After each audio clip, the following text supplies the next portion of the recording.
प्रिय विद्यार्थियों, आप सभी का कवि कुलगुरु कालिदास जी के द्वारा विरचित रघुवंश महाकाव्यम के द्वितीय सर्ग में स्वागत है। जैसा कि आप जानते हैं, कोटा विश्वविद्यालय के बीए प्रथम वर्ष के प्रथम प्रश्न पत्र में रघुवंश महाकाव्यम के द्वितीय सर्ग को रखा गया है। रघुवंश महाकाव्यम की विगत हमने कई कक्षाएं ली है और रघुवंश महाकाव्यम के द्वितीय सर्ग में हमने देखा कि वशिष्ठ आश्रम है, उसमें राजा दिलीप और उनकी रानी सुदक्षिणा नंदिनी गाय की किस प्रकार सेवा करते हैं। जब राजा दिलीप वशिष्ठ आश्रम से उस नंदिनी गाय को वन में लेके जाते हैं तो किस प्रकार से उस अरण्य का वर्णन होता है। कवि कुलगुरु कालिदास जी अपनी कल्पना के माध्यम से उस वन का ऐसा वर्णन करते हैं जैसे लगता है कि राजा दिलीप भी उस वन का क्या है, शासक है। और उसका शासन केवल प्रजा तक सीमित नहीं है, उसका शासन पशुओं तक, वन्य प्राणियों पर, वृक्षों पर भी उसका शासन है। आज देखिएगा, आपके सामने एक नया श्लोक हम पढ़ेंगे। वह श्लोक इस प्रकार है। ताम देवता पित्रतिथि क्रियार्था मान्वज्ञयौ मध्यमलोकपाल बभौ च सातेन सतां मतेन श्रद्धेव साक्षाद् विधिनोपपन्ना। अब देखिएगा इस श्लोक का अर्थ क्या है। उस नंदिनी के द्वारा देव यज्ञ, पितृयज्ञ तथा अतिथि सत्कार आदि के लिए दुग्ध, दधि एवं घृत आदि प्रदान करने के कारण उसे विभिन्न प्रयोजनों को संपन्न करने वाली माना जाता था। इस प्रकार की नंदिनी के साथ साथ भूलोक का रक्षक वह राजा यूं चल रहा था मानो सज्जनों के द्वारा अनुमत पवित्र अनुष्ठान के साथ साथ श्रद्धा चल रही है। इसका अभिप्राय यही है कि जिस प्रकार अनुष्ठान की प्रशंसा श्रद्धा के साहचर्य से होती है, वैसे ही राजा के साहचर्य से नंदिनी भी अधिक प्रशंसनीय प्रतीत हो रही थी। ये तो इसका अर्थ है। अब मैं इस श्लोक में आने वाले पदों का अर्थ बताता हूं। ताम, इस श्लोक में लिखा हुआ ताम, ताम का अर्थ होता है नंदिनी को, देवता, पितृ, अतिथि, क्रियार्था, इसका पदच्छेद होता है। तो क्रियार्था का मतलब क्या है? क्रिया अर्थ मतलब प्रयोजन। नंदिनी गाय थी, वो कई क्रियाओं को साधती थी, कई क्रियाएं उसके द्वारा होती थी। कौन कौन सी? देवता, अर्थात देवताओं के लिए यज्ञ करते थे, तो यज्ञ के अंदर दधि, दूध, घी आदि नंदिनी गाय के द्वारा होता था। उसके बाद में पितृ, जब क्या करते थे कि जब पितरों को प्रसन्न करने के लिए श्राद्ध आदि करते थे, तो श्राद्ध में आने वाले पदार्थ या द्रव्य वो भी नंदिनी गाय के द्वारा होते थे।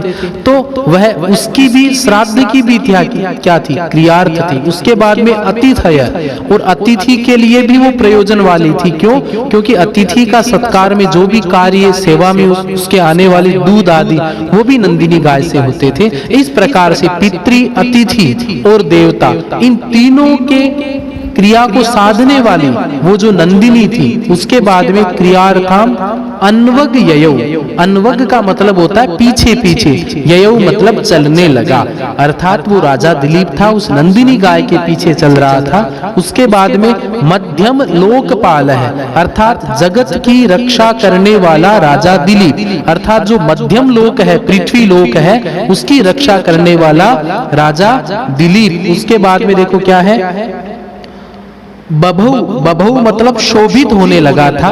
च और सा वह धेनु, तेन उस राजा दिलीप के द्वारा। तो जब वह राजा दिलीप उस गाय के पीछे पीछे चल रहा था, तो वह क्या हो रही थी? नंदिनी गाय भी क्या शोभा को प्राप्त होने लगी थी। किस प्रकार? उसके बाद में सताम मतेन, यहाँ पे सत शब्द का अर्थ होता है सज्जन व्यक्ति, श्रेष्ठ व्यक्ति। तो जिस प्रकार सज्जनों के द्वारा पूजित, सताम मतेन का अर्थ क्या हो गया? सज्जनों के द्वारा पूजित श्रद्धा इव, अर्थात जो फेत होती है श्रद्धा के समान साक्षात प्रत्यक्ष विधान विधि के द्वारा उपपन्ना युक्त है। जिस प्रकार अनुष्ठान आदि जो होते हैं उनमें यदि श्रद्धा होती है तो उनका सत्कार होता है, प्रशंसा की जाती है अनुष्ठान की, उसी प्रकार वो जो देवता पितृ और अतिथि की क्रिया को साधने वाली जो नंदिनी धेनु है उसके पीछे जब राजा चलता था तो वह भी क्या हो रही थी, सुशोभित हो रही थी उस श्रद्धा के समान। अब देखिएगा आगे का श्लोक। सैपल्वलोत्तीर्ण वराह यूथा न्यावास वृक्षोन्मुख बहिर्हानि ययौ मृगाध्यासित शाद्वलानि श्यामायमानानि वनानि पश्यन्। अब देखो इसका अर्थ क्या होता है। यहाँ सूर्यास्त के समय राजा के द्वारा निरीक्षित वन का वर्णन किया गया है।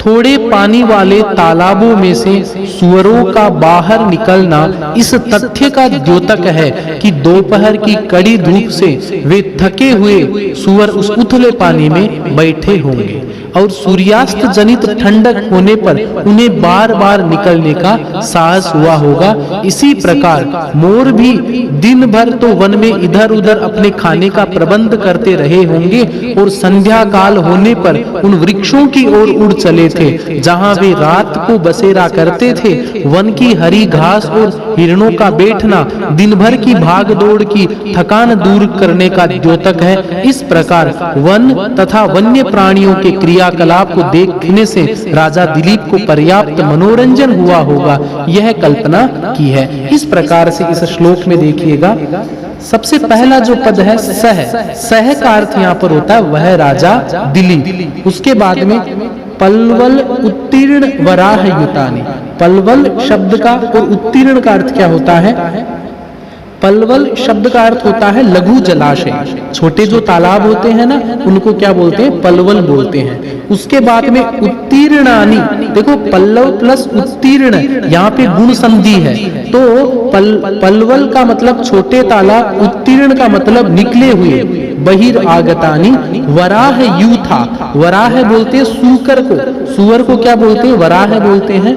यूथ बोलते हैं समूह को, अर्थात छोटे छोटे तालाबों से जंगली सुअर के झुंड निकल रहे थे। उसके बाद में उत्तीर्णा वराह यूथानी है, यहाँ पे क्या वराह है, यूथानी के बाद में आवास वृक्षोन्मुख बरहिणानी। देखो यूथानी प्लस आवास में यण संधि हो रखी है तो आवास वृक्षोन्मुख, आवास का मतलब अपने अपने निवास होता है ना, निवास की ओर जाने के लिए ऊपर की ओर देखते हुए मयूरों वाले। तो देखो आवास का मतलब हो गया निवास स्थान।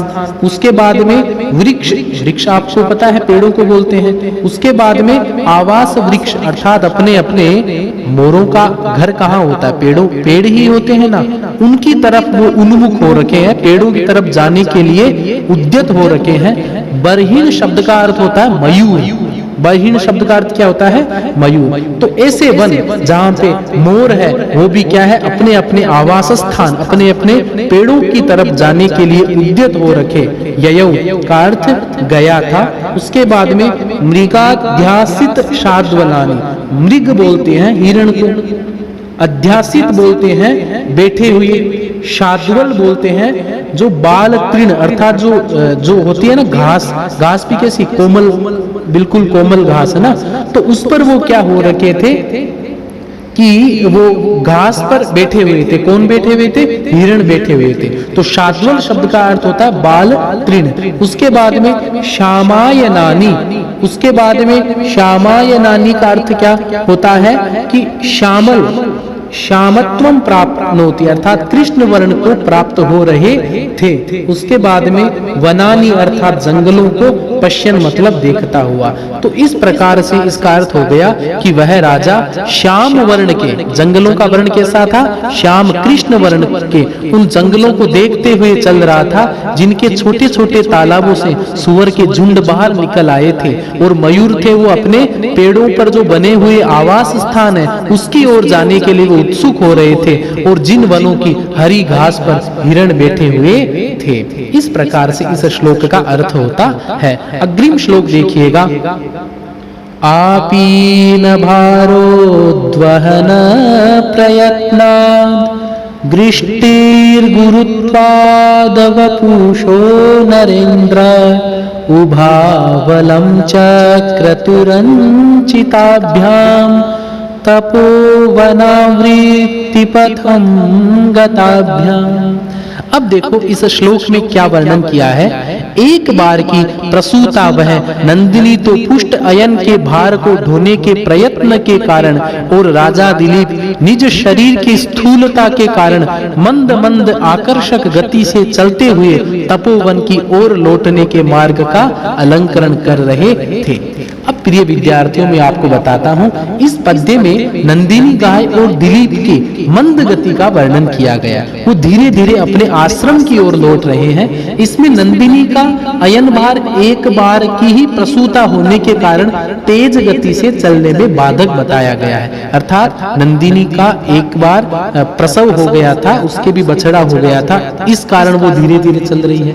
जबकि राजा का मंद गति का कारण उसके शरीर का स्थूल होना है, क्योंकि वो क्या था, शरीर में क्या था कि चर्बी बढ़ गई थी उस राजा की, तो मोटा हो गया था। इससे स्पष्ट होता है कि राजा उन दिनों परिश्रम की बजाय आराम करता था, जिससे उसके शरीर में चर्बी बढ़ गई होगी। इस प्रकार आकर्षक दोनों धीरे धीरे चल रहे थे। तपोवन से आश्रम की ओर लौटने के कारण वो जो रास्ता था जिस पर वो चल रहे थे वो अलंकृत हो गया था। दोनों की मंद गति से यह अनुमान किया जा सकता है कि उस आश्रम में पहुंचने की हड़बड़ी नहीं थी, वो धीरे धीरे उस आश्रम में चल रहे थे।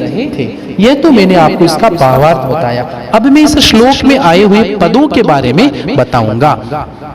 देखो, आपीन शब्द का अर्थ क्या होता है? उधस, उधस बोलते स्तन को। आपीन किसको बोलते हैं? स्तन। अब आपीन भार, भार किसका?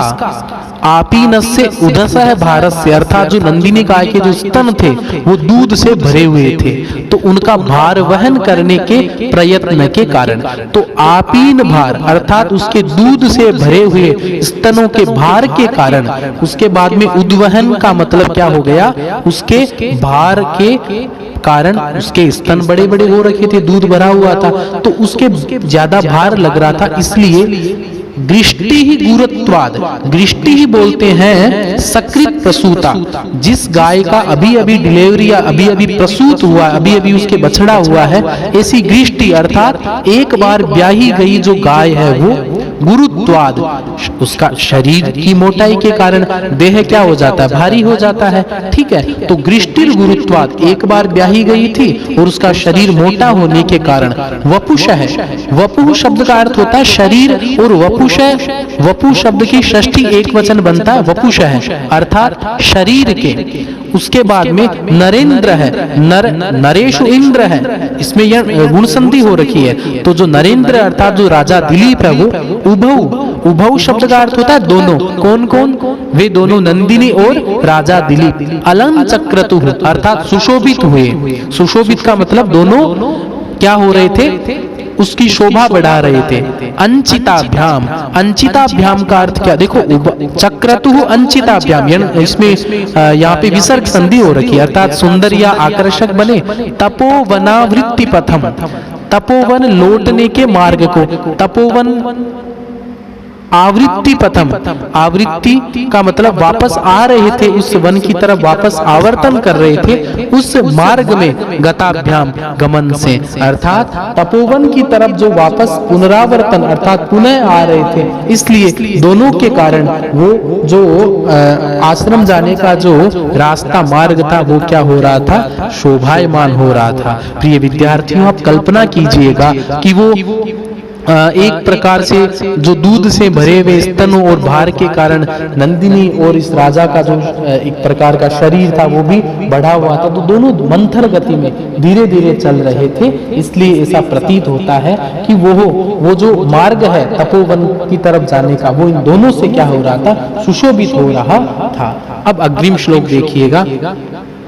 वसिष्ठधेनोरनुयायिनं तम् आवर्तमानं वनितावनान्तात् पपौ निमेषालसपक्ष्मपङ्क्ति उपोषिताभ्यामिव लोचनाभ्याम्। देखो इसका अर्थ क्या होता है। राजा की पत्नी सुदक्षिणा ने निर्निमेष दृष्टि से वशिष्ठ मुनि की गौ के पीछे पीछे अरण्य के प्रांत भाग से लौटते हुए उस राजा को उपवास किए हुए नेत्रों से देखा। अब मैं आपको इसका भावार्थ बताता हूं ताकि इस श्लोक के प्रत्येक पद को आप अच्छे से समझ सको। वन से गो के पीछे पीछे आने वाले राजा को उसकी पत्नी सुदक्षिणा ने अपलक नेत्रों से देखा, बिना पलक को झपकाए हुए बिना अपने उस पति को देखा। जो पति क्या कर रहा था, उसके पीछे पीछे गाय के पीछे चला हुआ आ रहा था। सारे दिन वह राजा को देख नहीं सकी थी, अतः उसके नयन एक प्रकार उपवास सा कर रहे थे। संध्या काल के समय राजा को लौटते देखकर उसके आंखों ने अपना उपवास तोड़ दिया था और बिना पलक झपकाए उसको राजा को देखने लगे, जिससे कि दिन भर न देख सकने की उसकी कमी को दूर किया जाए। आंखों का उपवास था क्योंकि पूरे दिन वो अपने राजा का दर्शन नहीं कर सकती थी, इसलिए उसका उपवास टूटता था। कब टूटता था? सायंकाल में उस राजा को देख करके। अब देखो प्रिय विद्यार्थियों, इस श्लोक में आने वाले प्रत्येक पद का मैं आपको अर्थ बता रहा हूं। वशिष्ठ धेनो, वशिष्ठ धेनो में षष्ठी एक वचन है। आपको बता दूं, धेनु शब्द की षष्ठी एक वचन धेनो हो बनता है, तो वशिष्ठ धेनो का मतलब मुनि वशिष्ठ, वशिष्ठस्य धेनु, अर्थात मुनि वशिष्ठ की जो गाय थी, क्या नाम था उसका? नंदिनी। वशिष्ठ धेनो अनुयायिनम लिखा हुआ है, इसमें विसर्ग संधि है। धेनो का विसर्ग और अनुयायिनम का ए मिलकर के रे बन जाता है। तो मुनि वशिष्ठ की जो गो नंदिनी के अनुयायिनम, अनुयायिनम का अर्थ होता है अनुचर। अनुचर कौन था? वो राजा दिलीप था। अनुयायी शब्द की द्वितीय विभक्ति एक वचन में अनुयायिनम बनता है। उस अनुचर तम, तम आवर्तमानम लिखा हुआ है, मैं में से आ निकल गया, तो तम आवर्तमानम मतलब उस राजा को, आवर्तनम मतलब लौटे हुए। जब वो राजा आवर्तन अर्थात जब लौट रहा था, उसमें वनिता वनांता, वनिता शब्द का अर्थ होता है यहाँ पे, वैसे स्त्री होता है पर यहाँ पे रानी सुदक्षिणा के लिए वनिता शब्द का प्रयोग किया गया है। उसके बाद में वनांतात अर्थात वन, वनस्य अरण्यस्य अंत है, अर्थात उस जंगल के अंतिम भाग से वह राजा आता हुआ दिखाई दे रहा था। तो वनांतात में पंचमी एक वचन है, अर्थात वन से वह आता दिखाई दे रहा था। उसके बाद में पपौ, पपौ शब्द है वो पा धातु का लिट लकार एक वचन में पपौ बनता है, अर्थात पीने लगी। निमेषालसः, निमेष, निमेषाल पक्ष्म पंक्ति, निमेषाल सपक्ष्म पंक्ति का अर्थ होता है बिना पलक झपकाए टकटकी लगाए हुए। देखो निमेष शब्द का अर्थ क्या है? आंखों को मीचना, झपकाना। निमेष अलस, अलस बोलते हैं आलस से युक्त। पक्ष्मणाम, पक्ष बोलते हैं हमारी जो आंखों की जो पलकें होती है ना उनको। अब उसका निमेष, निमेषाल सपक्ष्म पंक्ति का अर्थ क्या हो गया? बिना अपने पलकों को झपकाए, बिना एक टकटकी लगा करके। उपोषिताभ्याम, उपोषिताभ्याम का अर्थ हो गया उपवास किए हुए के समान। उसके नेत्र कैसे हुए थे? जैसे जीवा, हम भोजन नहीं करते हैं तो जीवा का उपवास है, देखते नहीं है तो ये आंखों का उपवास है। उपवास किए समान लोचनाभ्याम, अपने नेत्रों के द्वारा उस राजा को देख करके अपने उपवास को वो तोड़ती है। इस प्रकार से इस में आए हुए प्रत्येक पद का मैंने आपको अर्थ बताया है कि किस प्रकार से राजा दिलीप और नंदिनी धेनुवन से लौट रहे हैं और वे मुनि वशिष्ठ के आश्रम में आते हैं। वहां महारानी सुदक्षिणा उत्सुकता से इन दोनों की प्रतीक्षा कर रही है। वह जानती है कि नंदिनी से ही उन्हें संतान प्राप्ति का अभिलषित वर प्राप्त होने वाला है। तो इस पद्य में उस रानी की मनोदशा का वर्णन किया गया है। अब देखिएगा अग्रिम श्लोक। पुरस्कृता वर्त्मनि पार्थिवेन प्रत्युद्गता पार्थिव धर्मपत्न्या तदंतरे सा वीरराजधेनुर्दिनक्षपा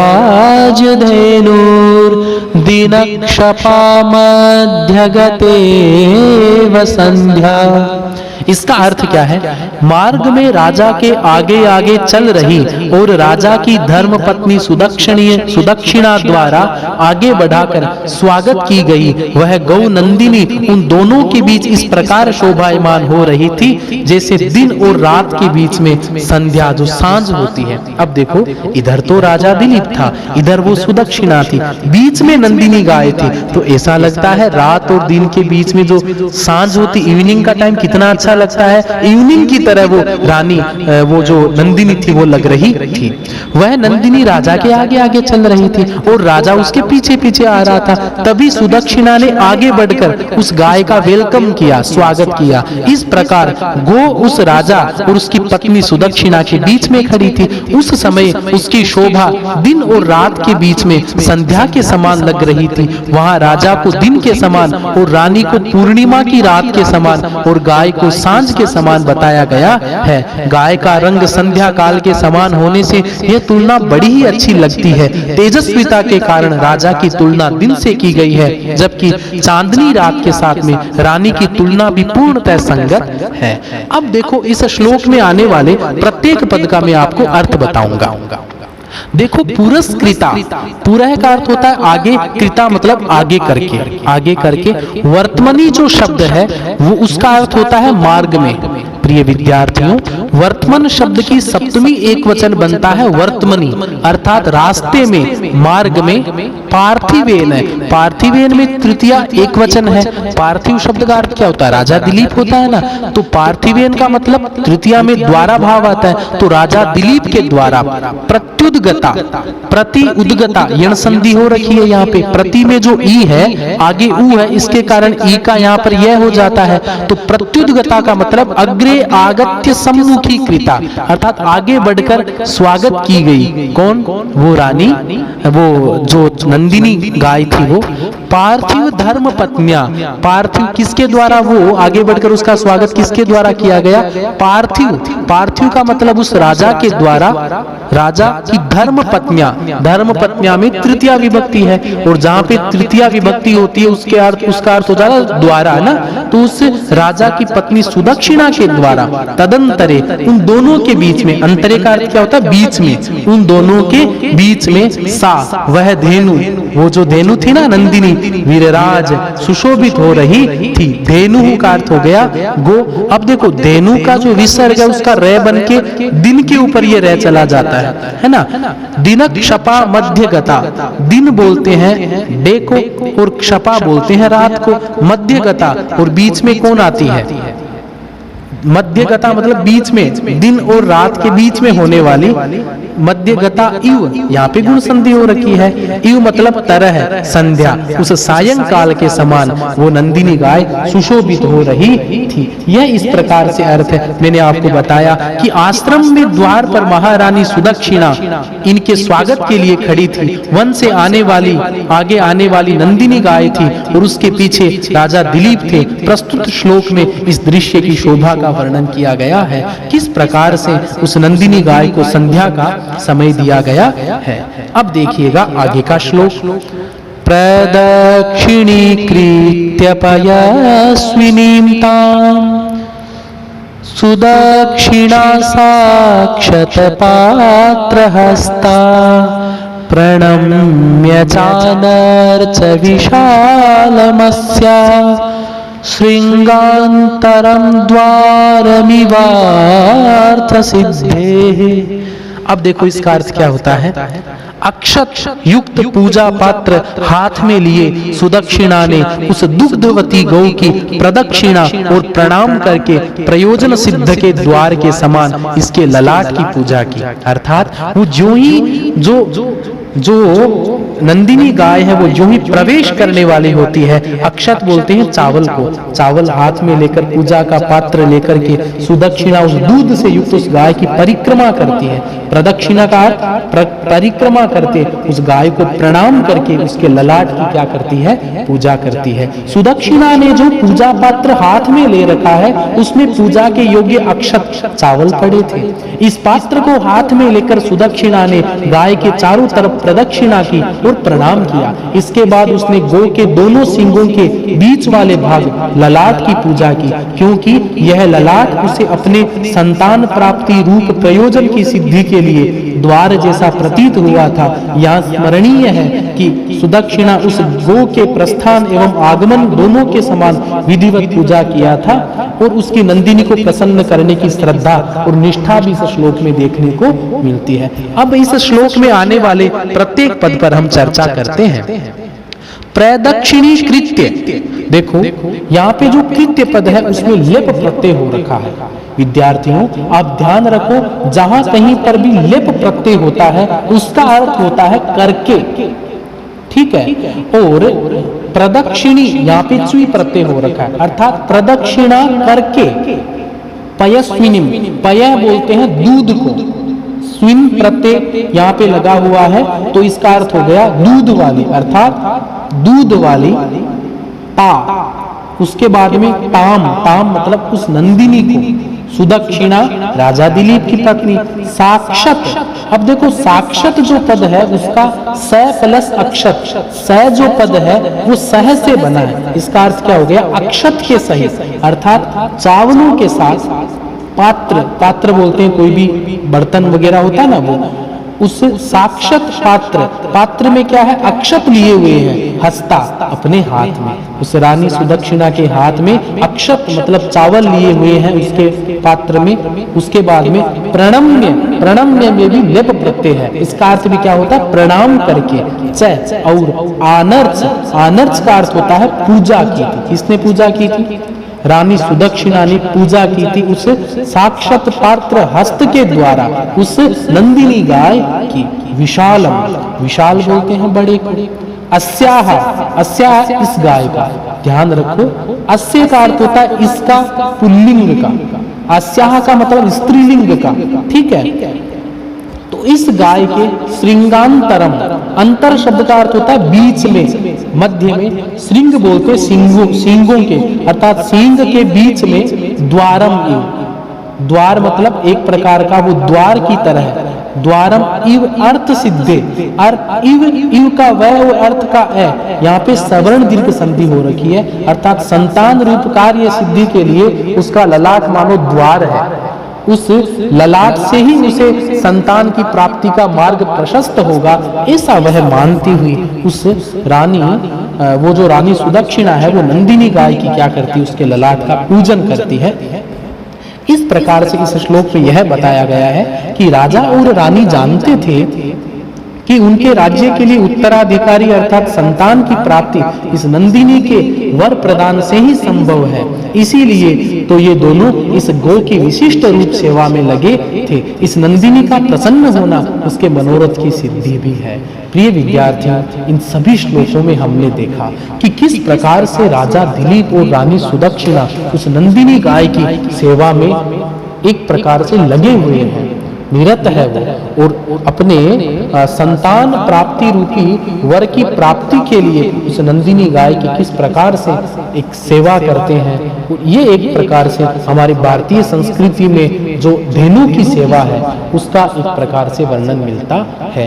ये विद्यार्थियों, मैंने आपको जो जो श्लोक बताया, इनके अर्थ को बताया, उसके बाद में इसके अर्थ हमने इसके पदों पर भी चर्चा की, वो सभी आप अच्छे से पढ़िए, अपनी किताब पुस्तक में से और आप प्रतिदिन इसका गृह कार्य करते हुए मुझे आप भेजते रहिए, ताकि मैं आपका गृह कार्य परीक्षण भी कर लूं और आपको कोई गलतियां हो तो बता दूं। आज के लिए इतना ही, पुनः हम प्रस्तुत होंगे नए श्लोकों की व्याख्या के साथ। आज के लिए इतना ही, आप सभी को बहुत बहुत धन्यवाद।